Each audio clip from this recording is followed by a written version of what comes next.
NPL 매입에 대해서 질문드립니다. 라고 질문하셨습니다. 바로 읽어볼게요. 유동화 회사의 1순위 근저당권을 매입하려고 합니다. 근저당 채권 최고액이 1억이고 부동산 1차 감정가는 8천만 원에서 유찰이 되어 5,600만 원 2차 진행되겠습니다. 근저당 채권을 7천만 원에 매입하여 1억 원에 낙찰받을 경우 유동화 회사에서 3천만 원 배당을 받아서 돌려준다는데 순서가 맞는지 의문이 들어요. 이거는 의문이 들 게 아니라 그렇게 계약을 하시면 됩니다. 계약을 하시면 돼요. 전부 다 읽어볼게요. 근저당 채권을 7천에 매입하면 채권 최고액 1억을 전부 매입하는 것인데 유동화에서 3천이 배당되고 그것을 다시 근저당권 매입자에게 돌려준다는 이해가 가지 않네요. 근저당 채권자가 법원에서 바로 배당받아야 안전할 것 같습니다. 라고 하는데 이제 경험이 많이 없으시니까 그런데 이거는 제가 좀 적어볼까요? 아주 쉬운 얘기 아닙니까? 이거를 7천에 사래요.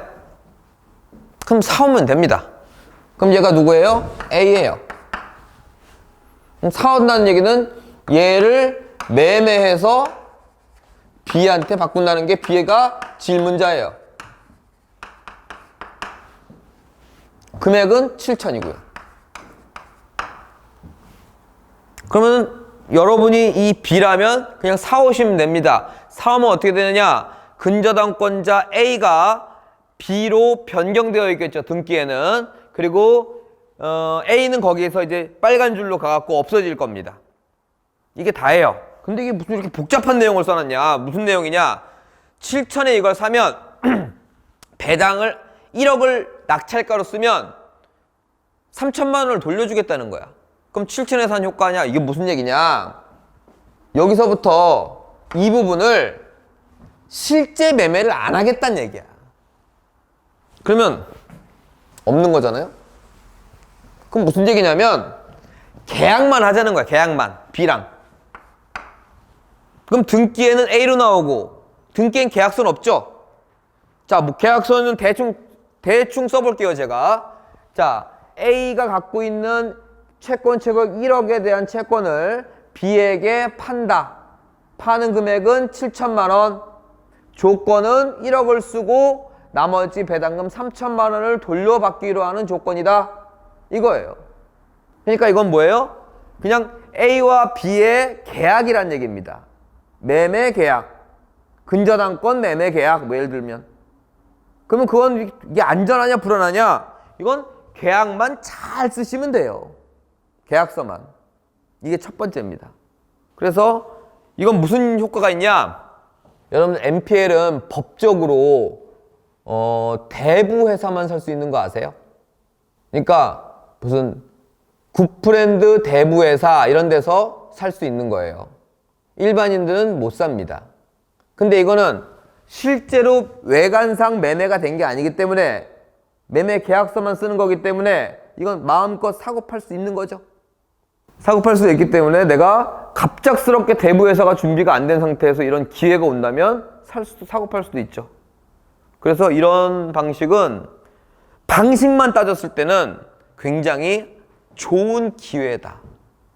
자, 안 끝났어요. 이제 또 이것만 듣고 끄고 좋은 기회니까 무조건 사야 되겠다 이렇게 하면 안 되고 일단은 좋은 기회다.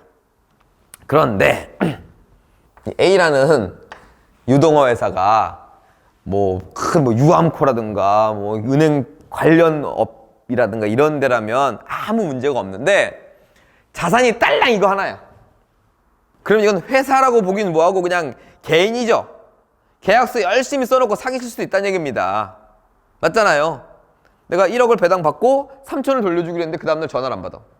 근데 그게 은행에 관련된 회사야. 그러면은 걔네가 전화 안 받고 그럴 리가 없겠죠. 근데 처음 듣도 보지도 못한 회사거나 너무너무 작은 회사야. 그럼 불안할 수 있죠. 자, 첫 번째, 계약서만 잘 쓰면 돼요. 그리고 이런 방식은 내가 대부 예산이 뭐니 준비가 안 된 상태에서 살 수 있는 기회라 그랬어요. 그런데 또 이제 걱정을 하다 보면 또 어떤 우려가 되느냐? A가 너무 자본이 약하거나 너무 작은 회사거나 아니면 사기를 칠 것 같다거나 기타 등등 좀 전에 말한 큰 회사면 그럴 리가 없어요. 계약서만 잘 쓰면 끝나요. 자, 그렇다면 B가 A한테 계약서를 쓰면서 그럼 너의 채권에 나도 채권을 걸어줘. 너의 근저당에 나의 채권도 걸겠다. 여러분들 전세권에 압류니 뭐니 들어오는 거 아십니까? 자, 그래서 뭘 거냐? 근저당권에는 이걸 걸어요. 금액은 1억. 그러면 근저당권자한테 나갈 1억이 질권자한테 나갑니다. 그럼 거꾸로 여러분이 1억을 받아서 7천을 돌려줘야 될 판이죠. 그래서 안전장치가 있냐? 있어요. 있고 그렇게 하시면 됩니다. 여기까지 또 정리해 볼게요. 이 방식은 계약으로 하는 방식이지 진짜로 채권을 돈을 다 주고 사오는 방식이 아니다.